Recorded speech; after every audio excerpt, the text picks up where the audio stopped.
Good afternoon, everyone, and welcome to all participating this afternoon on our Win-Win Negotiations webinar. Thank you for registering, and we hope we provide some insights and some ways for you to improve moving forward on your ongoing negotiation skills. First of all, my name is Rod Arenas. I facilitate the commercial pillar of the Food and Agribusiness Industry Growth Centre, which trades as FIAL.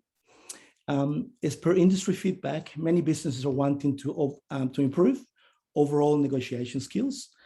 Hence the reason why we have put this webinar in place today, which will give you an opportunity to afterwards to enroll into classes and a mentoring program, which is subsidized by FIAL.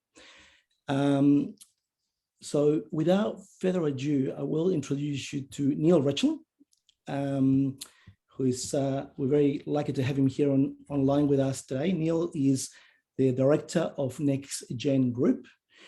Neil has worked extensively in both retailers and manufacturers through involvement with the Australian Food and Grocery Code of Conduct.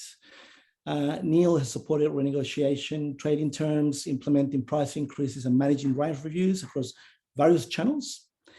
This has enabled him to build a toolbox of skills to help suppliers better understand how to effectively engage with buyers. So I'll pass it on to Neil. Neil, over to you. Okay, thank you. Thank you, Rod. Afternoon, everybody online. Hopefully the blurry hair will disguise the botched haircut my son did as we all sit here in lockdown in Sydney.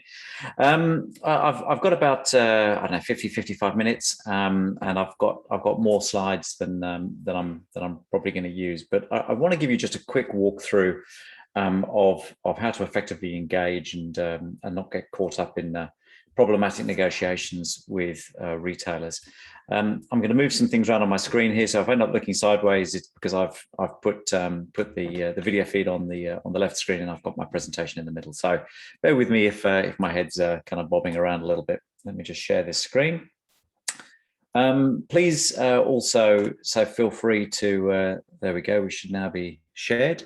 Feel free to pass comments in the if I send a message on the the message app within Zoom, then I'll endeavour to monitor that here on my left screen. And if you've got any questions, then just drop them in there. We're a reasonably tight group, so if you have a particular question, also do take yourself off mute and ask.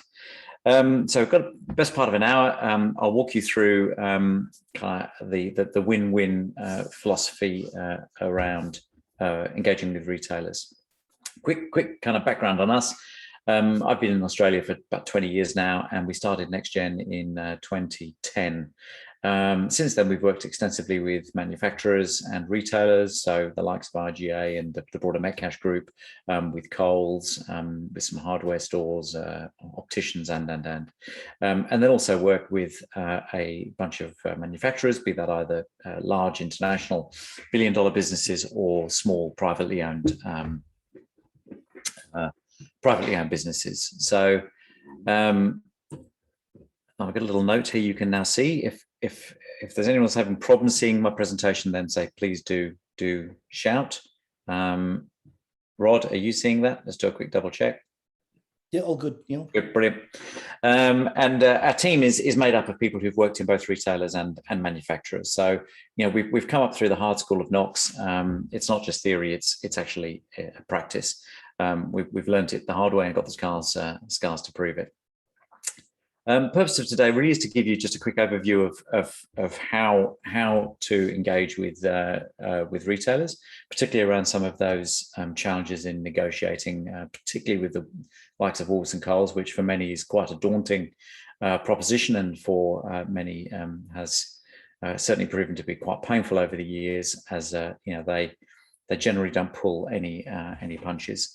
I'll introduce some basic frameworks and concepts as well, but I appreciate we've only got an hour. As Rod said, there is the opportunity to participate in some some workshops post today as well. I've got my microphone close to me. Apologies in advance. I've the joys of working from home, as we all are. There's builders in, and I can't guarantee there won't be sudden noises and saws and stuff in the background. Hopefully that won't be too distracting. Okay, so let's start by looking at some of the current pressures in the marketplace, and we really are in a relatively unprecedented and uncharted position from a grocery perspective. The dynamics at play are really quite unique, both locally and globally. And if ever there was an environment where COVID has been kind, it has actually been in the grocery retail marketplace. Whilst certainly the food service industry and associated have had it tough with extended lockdowns, the byproduct of that has been that we are all buying more food from Woolworths and Coles, and IGA as well in particular. Actually, IGA have had a really meteoric turnaround in their performance as we have progressively shopped more locally and got back into supporting the little corner store, which is great to see. So the grocers, as a result, have had more traffic, more footfall come to their stores, and to manage both team member workload in store and availability of key commodities like toilet paper, flour, pasta. Pretty much through 2020, all the promotions got dumped, or a significant number, and we're back into that in some states now. Here in New South Wales and Vic, where there is a significant reduction in promotions in both Woolworths and Coles. So as a result of that, the retailers spent less money promoting, so their margins improved, and the average price went up of most products in store on average. The other dynamic in that was that we all feel a bit sorry for ourselves, locked up in our homes, not going on beautiful holidays, not spending money at the cinema, whatever it might be, and we've had a conscious, or in some instances unconscious, shift up the value chain towards premium. Why buy a $10 bottle of wine when I can maybe now afford a $15 bottle of wine, is a lot of the psyche that we're seeing in the marketplace. As a result, sales and margins for the retailers have been going up quite significantly over COVID. As you can see here, Coles at $1 billion profit and Woolies at $2 billion. So some really outstanding results for the retailers, and again, Metcash as well, posting some very, very positive results. So they've had a really good run through this. But it's not all roses. They now have to lap that really quite impressive 2020. And for those into their movies, it's the hangover. There's a hangover they've now got to deal with. Their like-for-like sales now need to lap from kind of April, May last year onwards.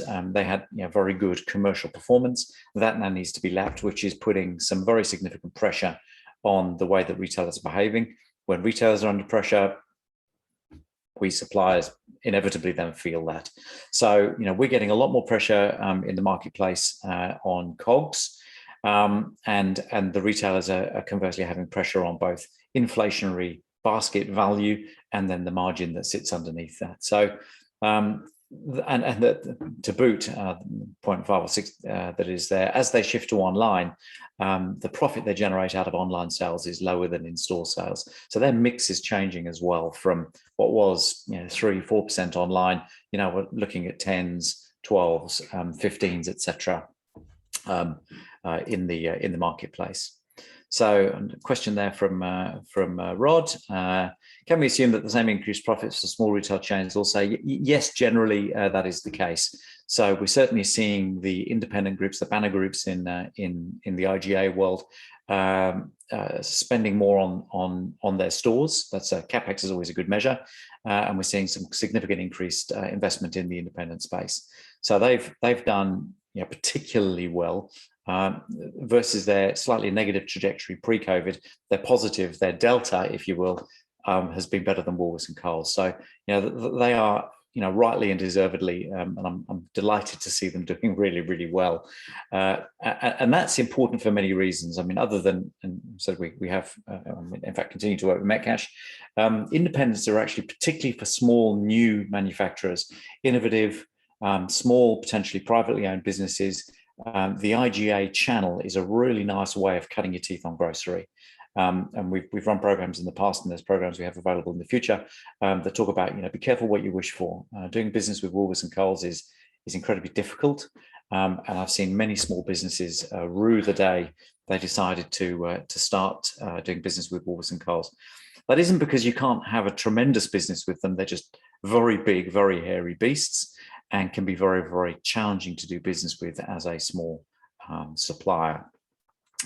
So there's huge pressures for the retailers now to lap, and as a buying team, you don't get any time off for good behaviour just because the COVID benefit of last year isn't necessarily being replicated in the same way. The expectation is that you will still lap your sales from last year. So they're putting exponentially more pressure on their suppliers, be that to invest more or improve margins, whichever it may be. Concurrent to that, and many of you that are in manufacturing food, you'll be seeing some very significant pressures right now, pressures that are not going to ease in the near to medium term. Depending on international freight locations, there's some very dramatic increases in freight prices. We're seeing now Asian 40 foots at 5,000 to 8,000 USD, and the view is that that's going to go to 10 by Christmas, and we're probably not going to see it go down until the end of 22 or even the beginning of 23. So it might only be that freight is 5% of your cost makeup, but when it goes up fivefold, you suddenly see a 25% increase in your cost of goods. So there's an awful lot of pressure in supplier land, and that by definition is forcing suppliers to have to go to the retailers to put prices up. For many of you, you'll know how painful that can be. The retailers see that as an opportunity to firstly tick some of that inflation need that they have, but by grabbing a large portion of that increase on the way through, and that's the way they endeavor to negotiate that, they fatten their margins. So they hit both their KPIs, inflation at a gross level and margin improvement at a net level. So there's multiple pressures at play. And at the moment, it's kind of like, the picture I always see here is, the big bear standing in the waterfall, eating the salmon on the way up. It feels a little bit like that at the moment. You've got to find a way of getting around that big bear to get your price increases through. So it's not easy. This does, however, really, kind of put some opportunity. And these are just two brands I picked off the net, but you kind of get the idea. These pressures, whenever there's a tough something, there's an opportunity something as well. And there's certainly opportunity for more premium brands, the more interesting brands, the slight treat or I deserve it brands, the ability to trade up or value up categories is of more interest to the retailers now than it perhaps would have been 2 years ago. So their value message is still very clear. They talk about that online with their television advertising, but there is this absolute underlying pressure to increase basket size in value. So things like gourmet or more expensive yogurts, the newly launched lunch plates, etc., are all nice examples of quite material dollar per serve, dollar per kilo price progression within the category. So those are the opportunities. Small suppliers again have a really great opportunity here because they typically are coming into the market with interesting stuff, and perhaps a little more niche, a little bit more indulgent, a little bit more authentic, and they tend to come with a price tag that is a positive picture for the retailers. So whilst it's as tough as it's ever been out there, I really think there's some tremendous opportunities to do things differently. And we're certainly seeing Woolworths and Coles doing a better job of embracing some of those small plays and scaling them. And there's certainly opportunity within the IGA world to, again, take those neat new products and potentially focus in a state or a banner group, a Drake's, a Ritchie's, and Morgan's, whatever it might be. So good opportunity through adversity. So that really was just kind of the setup, saying, look, things are changing, things are tough, and the way you engage with retailers is going to be important. I appreciate I'm moving through relatively quickly because I just want to. It's an hour. There's a lot to cover. Please do drop any questions in the text, and I'll endeavour to answer them as we go through. Before we really touch on kind of the negotiation process, I wanted to just kind of give you a small glimpse into the buyer's head. Not always a pretty place. But it really is a very, very simple conundrum that most buyers, most retailers wrestle with. And they either need to grow profits, and they do that. Well, they always need to grow profits. They do that through three primary levers. Either increase my sales, flog more gear. I take cost out. I buy it for less from you, or buy cheaper, or I steal customers from other channels or other competitors. So Woolworths steal customers from Coles, Coles steal them from Aldi, and so on and so forth. It's the way it works. So as a buyer, that's pretty much the way that it works. Natalie, would you consider dealing with Harris Farm easier for a food startup? Yes, it can be. The Harris brothers are generally, I know two of them, they're generally good folk. That doesn't mean that they're softies by any stretch of the imagination. But I like their business. I like the way they do business. But it's a certain type of product that works in their shops. So, if you've got a lovely, beautiful olive oil, tick. If you're looking to do a value pasta range, probably not. So it's really a time and a place with Harris. But they are progressively opening more stores. I think 27 stores or something now. And I like their business, and it's a nice way of, again, cutting your teeth on retail. So yes, Natalie, I would be supporting Harris. So they're the three drivers that every buyer, it doesn't matter whether they're working in Woolies, Coles, Big W, Super Cheap Auto, it doesn't matter. They're the three drivers that fundamentally shape the way a buyer thinks. That in turn, and this is a very generic kind of model. Oh, lovely, handcrafted botanical syrup mixes. I want some. That sounds wonderful, Natalie. Thirsty now. All I've got is a nasty water. It's like a mind map. If they're trying to grow profit, there's different ways of doing it. And I'm not going to talk through this in detail, but take a screenshot of this if you like. This is at the heart of how you engage with a retailer. If you can't help them grow more sales or decrease their costs through whatever mechanic, you aren't talking their language. And when it comes to selling in or negotiating with a retailer, you've got to be really, really, really clear which one or multiples of these boxes do you touch, whatever these boxes are for your particular customer. And if you don't touch these boxes and you can't show them how you can drive incremental profit, then fundamentally you don't have a story. When you don't have a story, the negotiation or the engagement with the customer is brutally hard. And I wouldn't suggest you embark on starting to talk with them unless you understand this matrix. This is just a bit of a laugh. I mean, we said we did a lot of work with Coles, and this is really actually closer to the mark than you might think. And the point of this slide is basically to say most buyers in most retailers, be they small independents through to the largest Woolworths and Coles and the Harrises, they are very, very busy people. They think the world's against them. They typically have very little time. They're firefighting multiple problems, and long term for these guys and girls is typically 3 months, maybe 6. So we think about a 3-year vision and plan. They're thinking about which 2 roles ahead of the role that I am now am I going to be in 3 years, and I'm not going to be able to even start that journey unless I get the next 6 months right. So you need to be in tune, in step with them. How do I add value? How do I make them more profit? And how do I make this easy for them? How do I play short, sharp, hard, and give them a result? So that's kind of a very, very quick snapshot of how the twisted mind of a buyer actually is not that twisted. It's fairly simple. I need to make money. I sell more.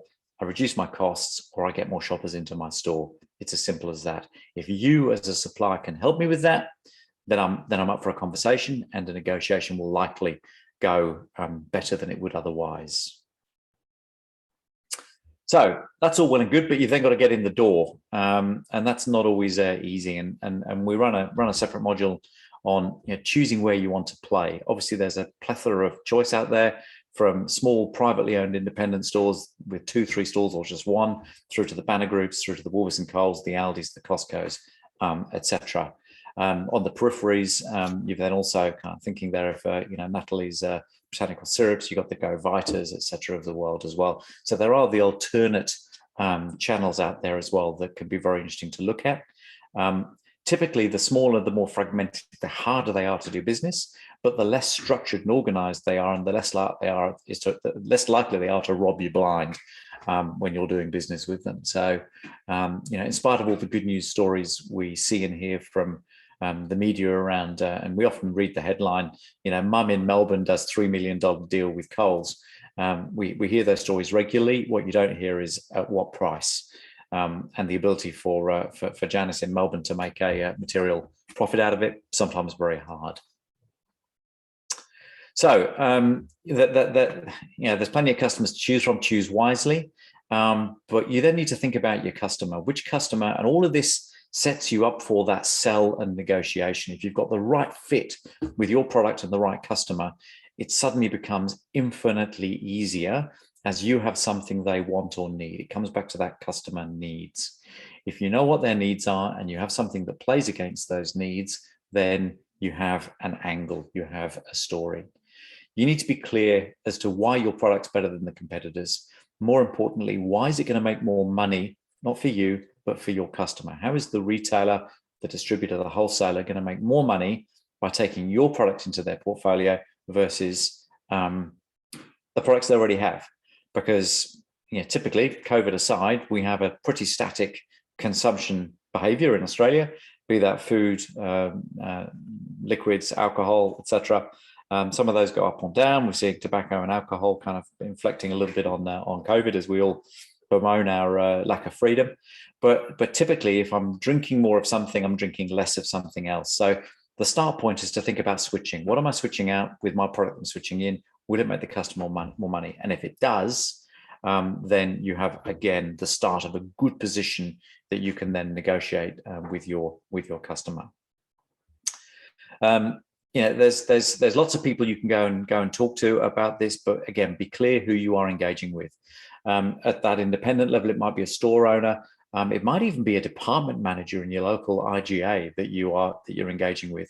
Your story needs to be clearly tailored to who you are talking to. If you're talking to a buyer at Woolworths and Coles at national distribution, it's quite different to going and talking to a buyer at Drake's or whatever it might be. So be clear on who your audience is, and then be creative. It's not easy getting through the door, and we know from supporting folk here that sometimes it is just the sheer persistence. We all get, particularly through the last 18 months in COVID, we get inundated with emails. If I want someone to read an email, I don't send it at 1 p.m. Forget it.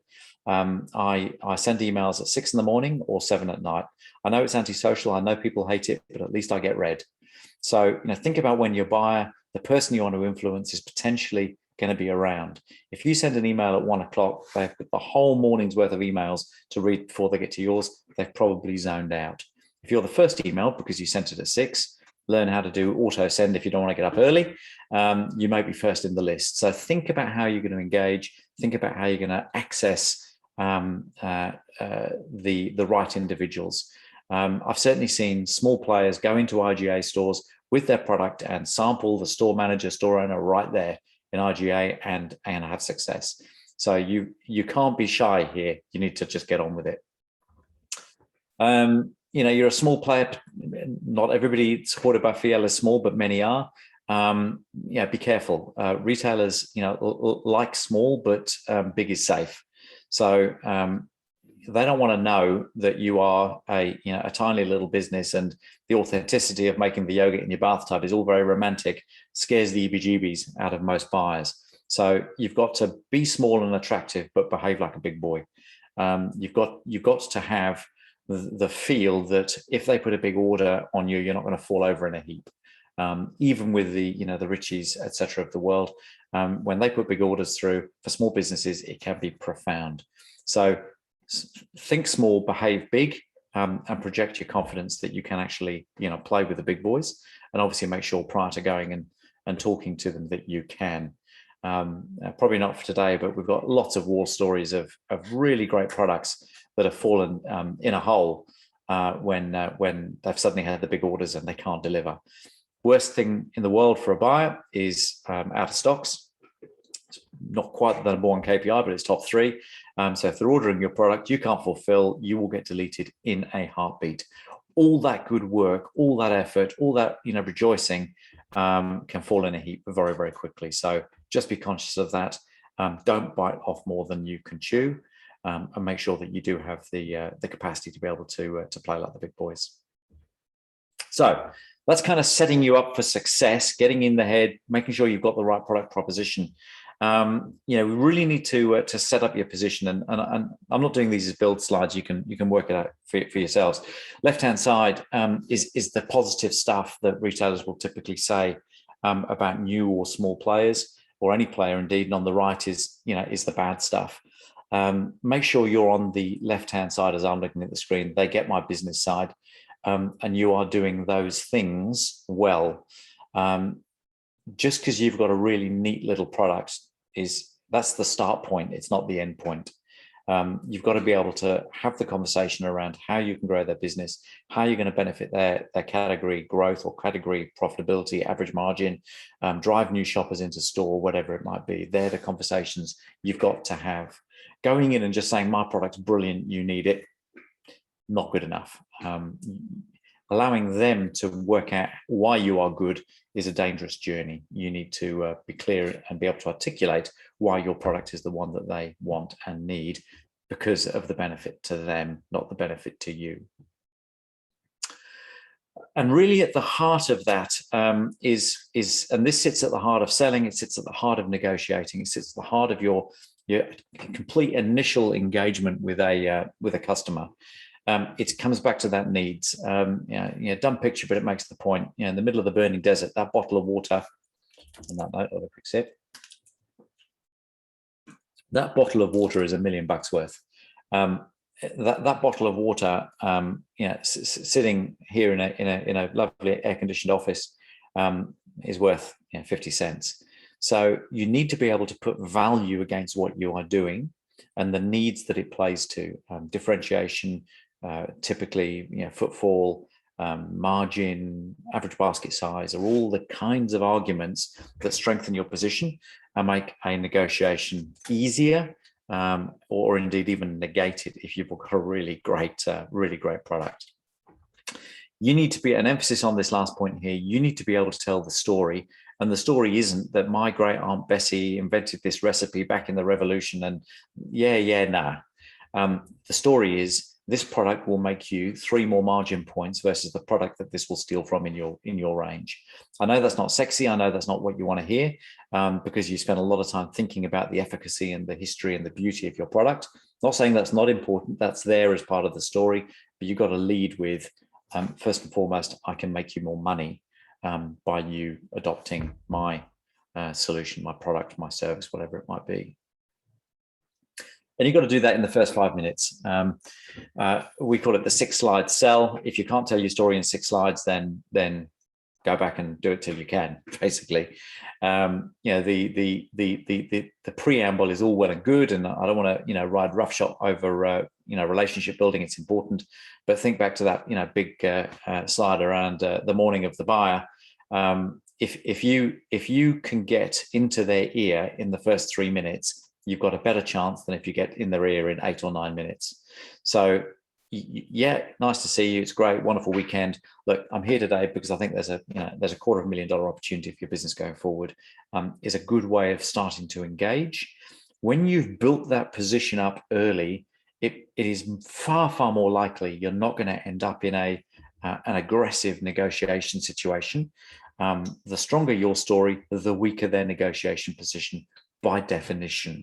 Okay, so these are the kind of words that I'd be expecting you to, on this side here, I'd be expecting you to be using, be it verbally or in writing when you're engaging with customers. And all of those build your position, weaken their position, which by definition means you are going to have a more successful sales meeting and or negotiation with that customer. So first 5 minutes, and again, so feel free to screen grab this one. This is what we typically use as a framework for that, that 6-slide sell. Be clear on the need you want to play to, and it's typically one of those 3 or 4 around margin, value, footfall, basket size. And then we get straight into the show me the money. This is a $300,000. This is a $30,000 opportunity for you that I'm going to make you $30,000. Are you interested in how I can do that? And you typically get a yes. You explain the details behind how you're going to do that. You summarize and then ask for the business. Very, very simple framework. Nothing clever about this, but proven again and again to be effective. If that takes you more than, if you do it well, more than 10 minutes, you should be able to do it in 5, then you're waffling. And we strongly suggest you practice it in front of the mirror again and again and again. You're selling against the value, not just the features of your product. The fact that the yogurt was invented in Iceland, I don't care. Is it going to make me more dollars per kilo on yogurt than the current range? That's interesting for me. And the show me the money is really important. If you can't, and I've said it again, I make no apology, if you can't demonstrate to them how you make the money, then you are going to have a relatively short conversation that is, by definition, already loaded in their favor. You've got to be able to show them the money, the commercial benefit. Does that make sense? I'm sort of half an hour in. Just about to kind of look at some negotiation frameworks. Any questions on that?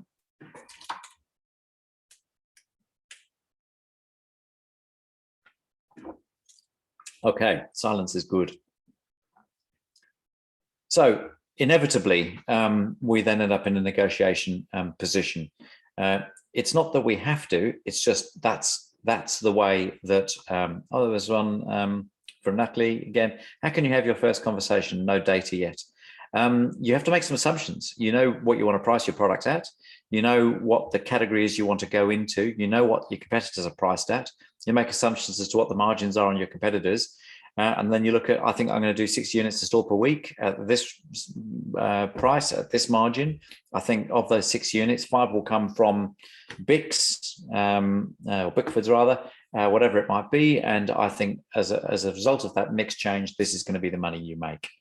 So you have to make some assumptions, and you need to be able to pressure test those assumptions because the buyer will be in their head. So then we negotiate. It's part of the game. Unfortunately, buyers, we have a couple of buyers in our team, and it takes me a good chunk of about a year to knock it out of them in the first year they join our business. It is genetically pre-programmed in them, unfortunately, because whenever they do negotiate, they get a better outcome. So it's not hard. So if they say no, that doesn't mean no. No's the start of the conversation. You will rarely get a yes, bring it on, deliver tomorrow, please. It typically is a, well, that's interesting. Yeah, I'm not sure. We're seeing lots of this in the market right now. Nah, I'm not convinced. And your margin obviously sucks. That's the start of every conversation. Don't be surprised. Don't be offended. That's normal. They want more. And that's the negotiation, which is why they always set themselves up in that way. They want to make sure that they've got every last penny out of you that they can through endeavoring to negotiate every possible variable to get as much benefit in their favor as they possibly can. The intent behind negotiation is that it's an acceptable outcome for both parties through, say, this trading of variables. There's this kind of misnomer that a negotiation needs to end up with there being a benefit to both. There's almost this view that it's kind of has to be fair. It never ends up quite being fair. Certainly with Wolves and Coles, it's more fair in their favor than ours typically. So just be conscious of the fact that this is the game. This is the way it plays. These are all the kind of reasons we might want to or feel we need to negotiate or are pushed into a negotiation by the buyer. These are all the kind of things that a buyer will do. We need to be clear on how we're going to push back, manage that, and how we're going to engage with the buyer around that. What is it we're trying to achieve? What is the outcome and the planning? I'll look at a framework briefly. The planning is everything in a negotiation. They typically don't plan, particularly for new product launches or new supply interviews. They won't typically have done a lot of planning. They wing it. You can create a very strategic advantage by doing an awful lot of planning around this. And be careful, they do this every single day. So they don't need to plan because they negotiate multiple times a day with many different suppliers, and this is what they do. So if you don't plan, you will get eaten for lunch. They plan to negotiate in every single meeting. That's the rules. And enough is never enough. They assume that if they ask more, they will get more. And unfortunately, history shows that they're more right than wrong. There's always their view is there's always a little more in the tank. If I just keep on asking, if I keep on saying no, if I keep on shaking my head and banging the table, you will eventually come to the table with more. The whole premise of being we call them salespeople, is that you sell, and buyers typically start with the opposite end of that spectrum, which is I don't want you to sell, I just want to get straight into negotiation. It really is about getting to the negotiation for the buyer as quickly as possible. Everything you are doing is around trying to avoid a negotiation, and we do that through how strong our story is, and I'll talk more about that in a tick. The stronger our story, the stronger our sell, the less likely we are to get chopped up in a negotiation. And this is just it's a dumb little kind of graphic, but you get the point. They're always below the line here, and a snake might be references to the way that buyers behave or not, I couldn't possibly say. But we are selling benefits. We're selling a commercial benefit. We're selling reasons why this is good for their business. Their start point is to tell us we're wrong and they need more. It's, however, a really it's a really good start point if a retailer is starting to negotiate. That is a good thing. Let me explain why. If you so there's another question pop up. Can't see it.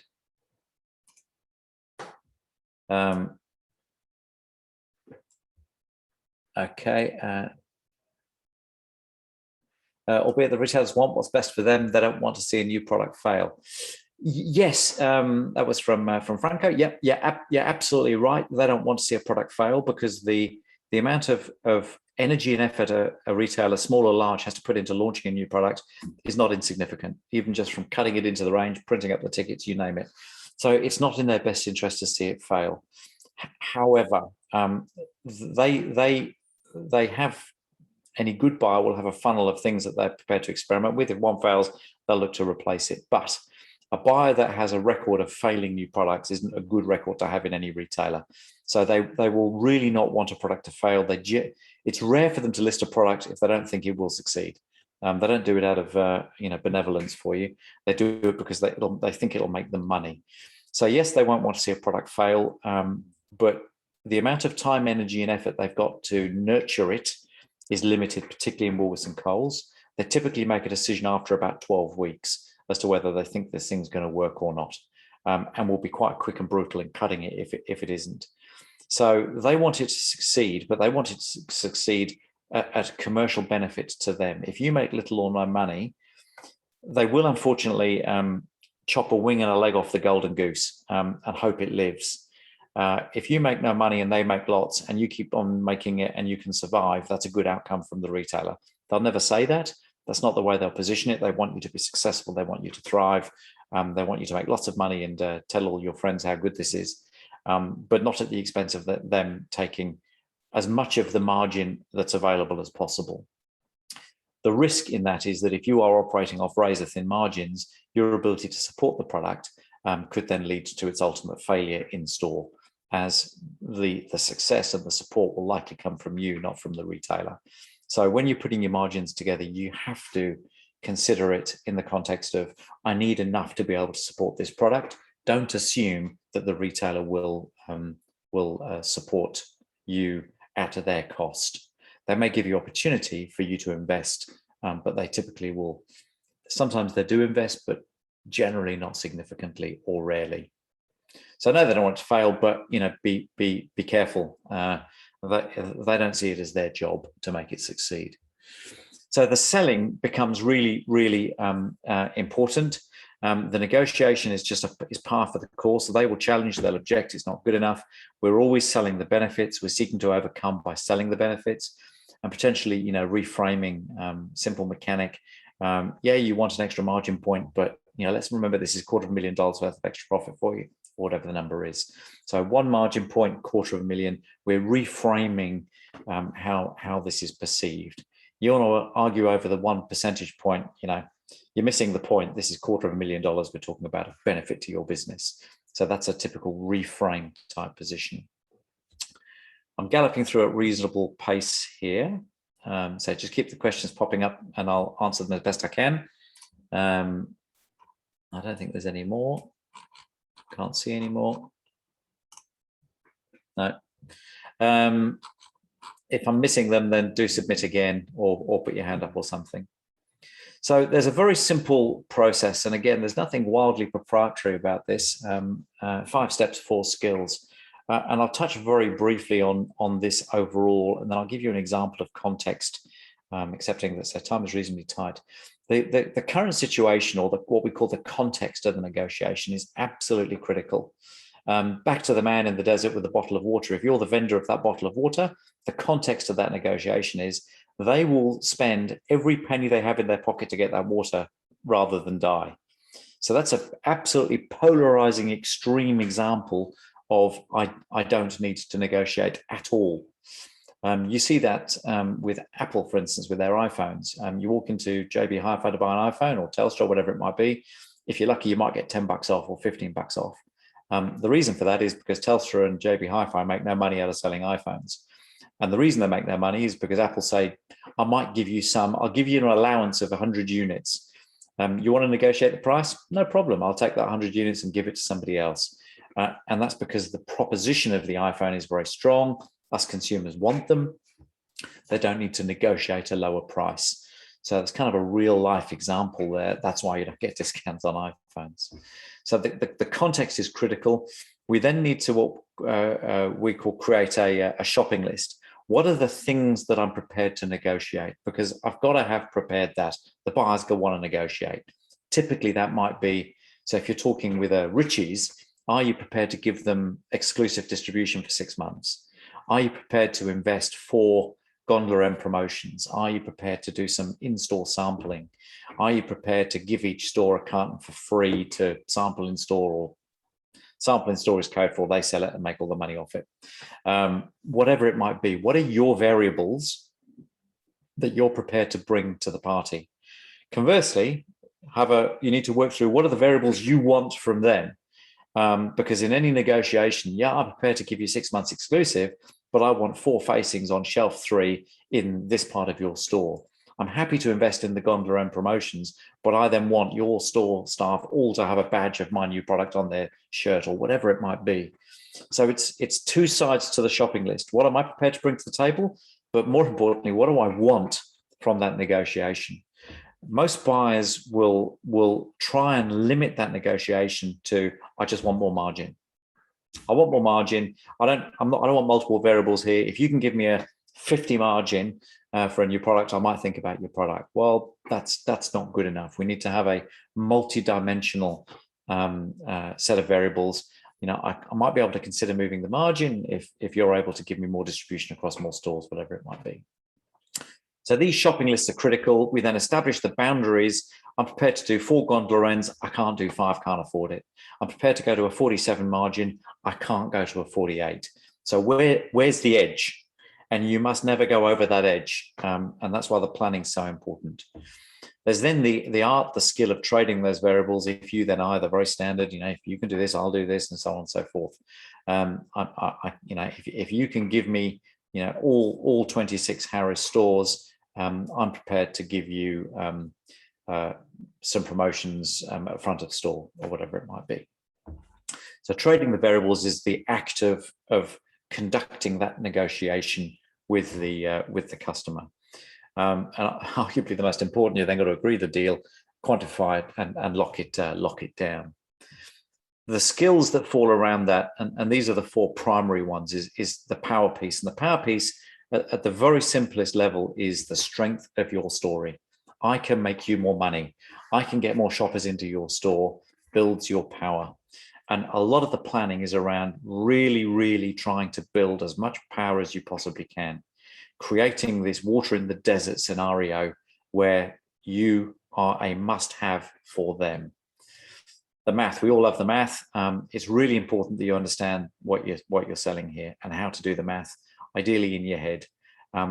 If they ask for X, what's it going to cost you? Can you agree to it? If you can't, then don't agree to stuff you don't understand, you haven't done the math on, haven't understood the implications, but the math becomes important. The theory and the game tactics, if you know how the buyer is going to behave, if you know what the game is, it enables you to prepare yourself for that game. And it is a game. It's not personal more often than not.